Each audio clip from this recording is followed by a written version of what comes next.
Mahigit 20 pamilya ang naapektuhan ng sunog sa Sampaloc, Maynila. Nakatutok si EJ Gomez.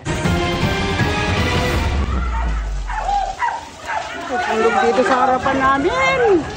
Naglalagablab na apoy ang gumising sa mga residente ng Basilio Street, Barangay 517, Sampaloc, Maynila, pasado alas 4 ng madaling araw kanina. Sinubukan nilang gumamit ng fire extinguisher sa pag-apula ng sunog, pero mabilis itong kumalat. Nagputukan pa ang ilang linya ng kuryente. Agad itinaas sa ikalawang alarma ang sunog. Ibig sabihin, hindi bababa sa 8 fire trucks ang kailangang rumisponde. Kailangan po natin iangat kasi kung titingnan niyo po yung structure ay light materials. Yung mga katabi niyo pa ay mga light materials.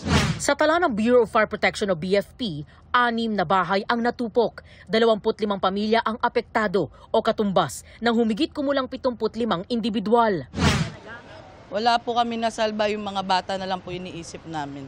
Pinapalakas na lang ng tatay ko yung loob namin na okay lang kahit wala tayong nasalba.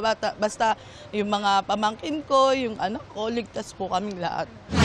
Wala po, konti lang po yung mga damit lang po ng mga bata po na salba namin. Lakas na po, ang bilis eh. Masakit po talaga, ma'am. Masakit po na wala mga bahay. Siyempre po, masakit po talaga.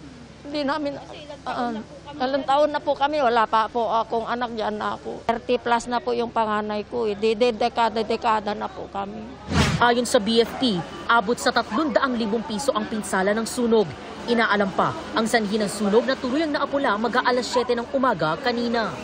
Para sa GMA Integrated News, EJ Gomez, nakatutok, 24 oras.